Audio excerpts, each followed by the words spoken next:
Hello guys! I've been asked a lot, how do I manage to play by heart so many pieces, such difficult pieces, such long pieces, and I thought I will film a video about practicing playing by heart and about actual learning a piece by heart. And as an example, I want to take today a piece that probably everybody knows. It's a Gymnopedie N.1 by Erik Satie. It's quite an easy piece to play with a score. It's almost for, I would say, late beginners probably, but it's very challenging to play it by heart. Definitely it's not a piece that you will learn automatically by just playing it over and over again. And I want to show you today an actual process. How do I learn by heart and how would I recommend to learn by heart, so that when you are also playing on the stage you will minimize the possibility of forgetting the text, and you will also feel very self-confident about that piece that you are gonna play. So yeah, and let's just get started. So here I prepared the score of the Gymnopedie. I hope you can see it. We have here 4 pages. I just put them in one line that we can see everything.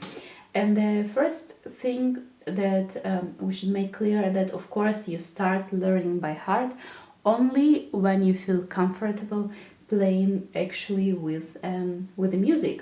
So before you are not feeling comfortable playing with music, please don't try to learn by heart.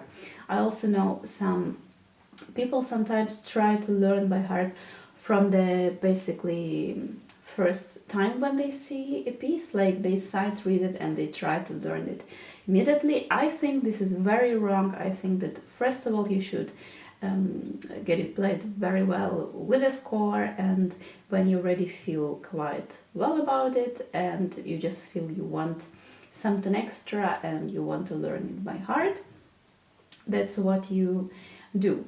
And the first thing that we're gonna make clear that the base of learning by heart is actually the analyzing the piece. So very often I see how people actually learn the piece. Again, they just try to play many times with the score, which is a very good thing, but then somehow they expect that the piece will learn by heart by itself, which is never gonna happen. Sometimes it's possible, but it's a very insecure way of learning by heart. And even if you learn it like this and you can play it at home for yourself, once you play it for somebody else you will forget the text, and sometimes you cannot even find yourself. You simply don't know where to start with and what you should do. You are just all in stress on the stage.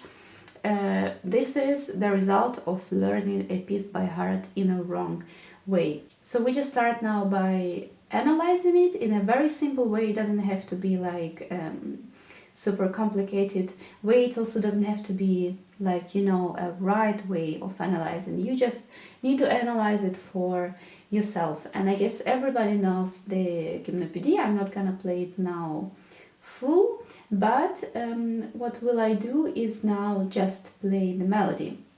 So the piece is quite slow, and it's a very good thing when you analyze something to play, just to take for example the melody or the structure of the harmony and just play it separately. So this is exactly what I'm gonna do now.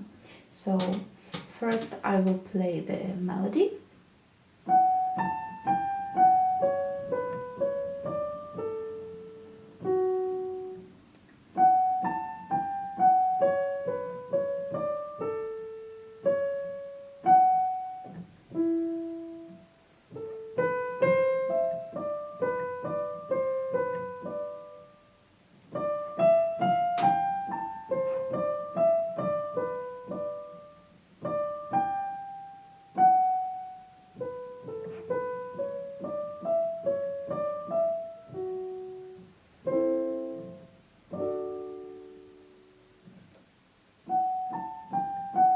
And this is the moment probably where you have noticed that the melody repeats. and you understand this is already something what you have heard. Exactly the same actually.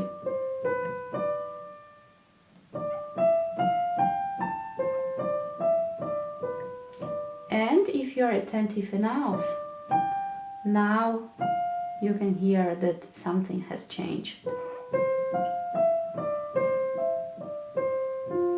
And we just have a different ending. So by now probably you have understood that we have here two parts. It's very clear because the first part is first two pages and the second part is second two pages. So we have here two big parts. They're basically the same and the endings are a little bit different. So this already have made everything much more clear for us. And what I do next, I try to find smaller parts in a bigger part. So let's play the melody again.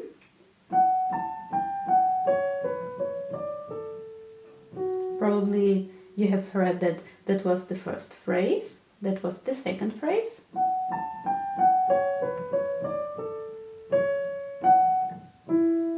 And now we have a completely different melody.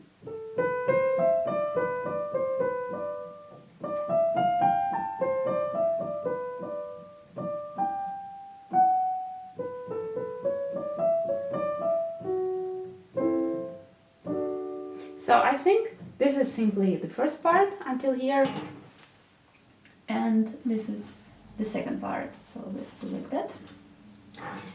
Yeah, as I said, it doesn't have to be a very deep, complicated way of analyzing things. You just do it basically for yourself, to find smaller parts, just to make a good orientation for yourself. So the next thing what I'm gonna do after we made it clear that we have now a first smaller part and then the second one, we are gonna check actually the lines that we have. So I guess everybody knows the melody that you have here in the right hand. Then we have, of course, the accompaniment in the left hand.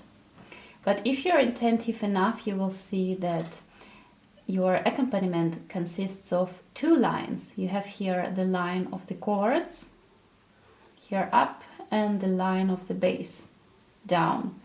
So in general we have not only the melody and the accompaniment, but actually three different lines. So this is the first one, the line of the melody, the second one, and the third one. And this is exactly the way I'm trying to analyze every piece that I'm playing, that I exactly understand what's going on there inside. And now we actually will start to learn it by heart, and we will go line by line. We won't learn everything at once. So I would suggest to start with a melody because it's the easiest thing to learn. So first I just play it slowly.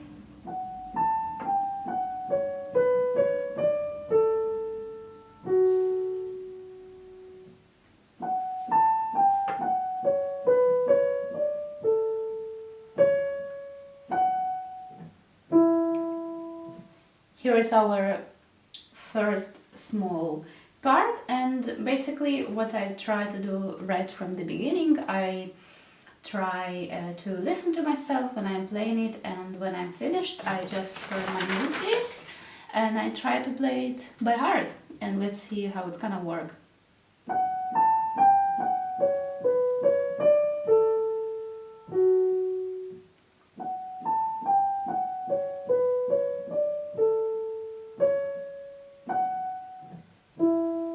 So it worked. Sometimes it doesn't work right from the beginning. Then what I basically do, I just turn my music again and check out the mistake that I did, and then I again try to play it by heart. So I really make sure that I know this one element very well before I go to the next element. Please do not go to the next part before you are done with the first one, or don't try to learn everything by heart at once. It's better that you really make sure that your brain, your ears, your fingers know this particular element. This will be very helpful in the future. So once you're done with that, you can take, for example, the bass line. Let's first check out how it goes.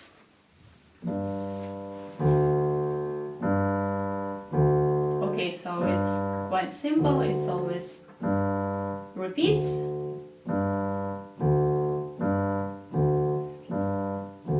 We have two similar notes, and then we have something else. And again, when I have two same notes that repeat over and over again, what I do, I analyze it immediately. So here we need to check how many times do we actually have it. Once, twice,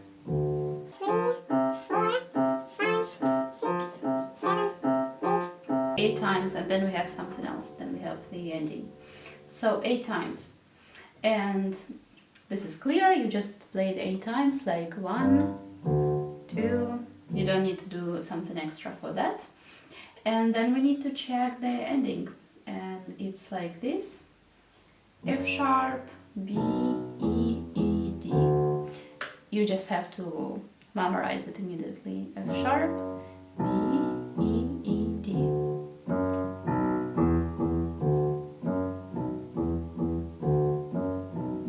Okay, I think I'm done with that. And now I just need to play my bass line from the beginning with the same fingerings that I will use in the future. So I will always use here my 5th finger, just because my left hand will be also busy with the chords. And let's see how it works. I just close the score. So I'm playing 1, 2.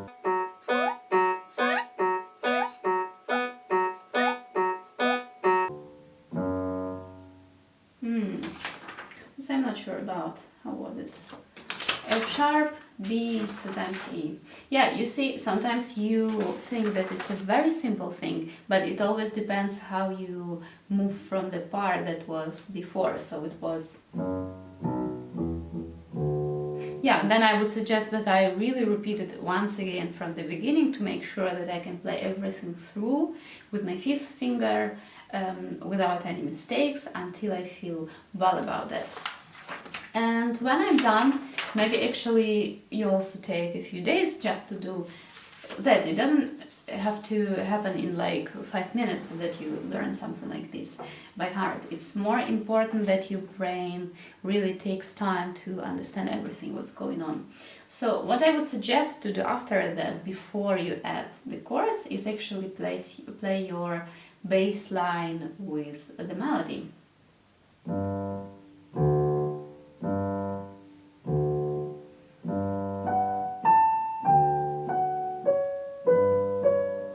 Because in any piece, the melody and your bass line is the most important thing. This is actually what makes the music. Not something that happens in between, like the chords or some passages. Like if you know your melody and your bass line, the piece will always sound good, even if you do something wrong in between. Of course, the best is if you can play everything by heart properly, but this is really the basement of everything. So make sure that you know this by heart before you add your chords.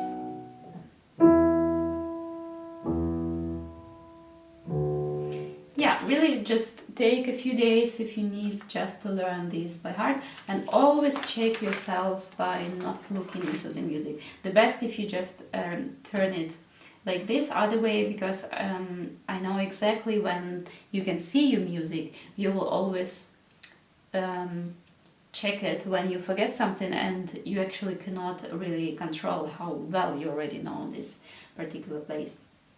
So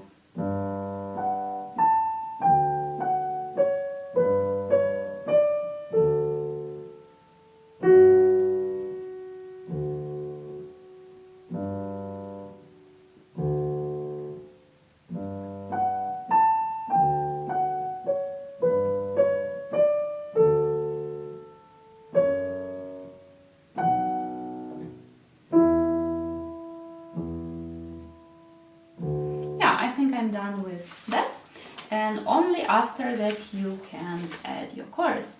And first of all, of course, you learn the line of the chords separately. First you just play them and see what's going on. Here we also have exactly like in the bass line 2 same chords that will repeat over and over again, and then we have an ending. And the best, of course, if you're already a little bit familiar with music theory, that you also analyze which keys do you have actually. So here we have B minor, and like this with every chord. Here we have E minor, here we have G major, a chord. Here we have D minor chord. If you are not yet familiar with different keys, then just at least try to analyze. So here we have again 2 chords and 8 times. So I won't repeat that now. And then we have the ending. The ending is again we repeat the second chord and the first. So we do it other way around, second, first, and then we have 2 other chords. And now let's try to play the line of the chords. I hope I can do that. So 1, 2.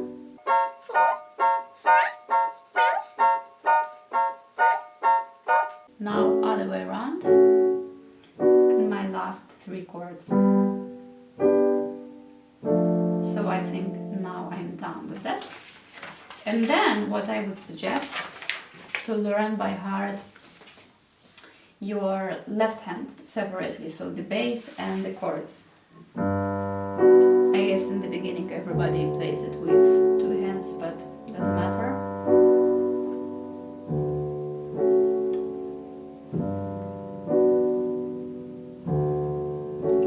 As you remember, we have 8 times the same, so I won't repeat it, and let's do the ending.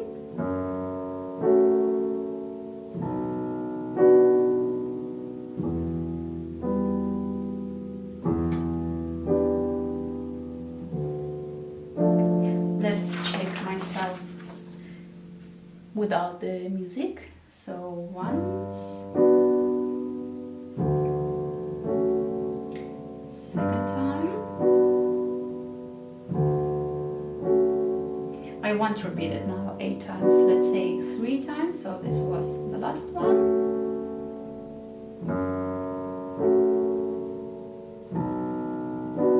This is a regular ending.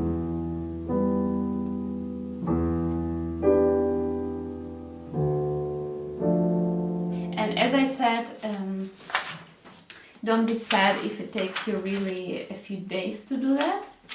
Just take your time, and only after that you can play everything as written, and then you will feel the music already very, very different. You will really understand what's going on inside of your melody, inside of your music.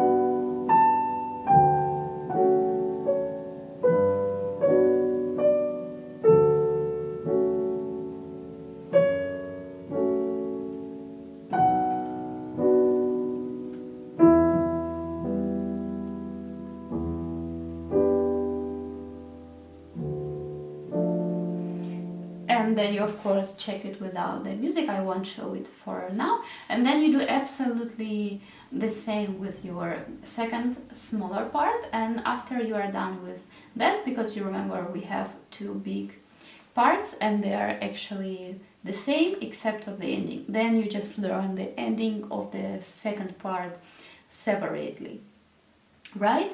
And then you are basically done. But there are a few more tips. So the first thing that I always suggest to my students when they are preparing for playing on the stage is to know how to start from different parts.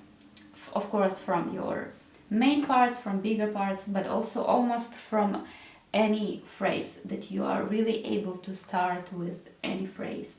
So what we always do, we just put the numbers in the beginning of every phrase, and after that, after my students have learned it at home by heart, the beginnings of different phrases, I also ask them, for example, play number 5, and then they start from the beginning of the 5th phrase. Here it would be the 5th one, I guess. Like this, and then I say, start please from number 7, and let's say number 7 was somewhere here, and they start. I was saying like I ask my students to do that, but actually it's exactly what I'm asking to do myself when I'm preparing for a concert or for any performance on the stage. When I'm playing a piece by heart, I always make sure that I can start from different parts, because the worst what can happen on the stage, that you basically just forget the text, right? Everybody is scared of that. I don't think there is a musician who is, you know, preparing for a concert in what's already there. It's like 5 minutes before the concert, and then he's thinking like, oh my god, I'm so stressed, I'm scared of going there and not doing the right emotions or not doing the right dynamics. I don't think that anybody is scared of that, though it's actually the most important thing, like your emotions on the stage and the right idea of the piece, not your text. I don't think that the public is so much interested in if you have played every note right or not, but this is what really scares all of us, if we are completely honest. And that's why, I mean, even if something happens, you just can start always from the next phrase, because you know how to start with it.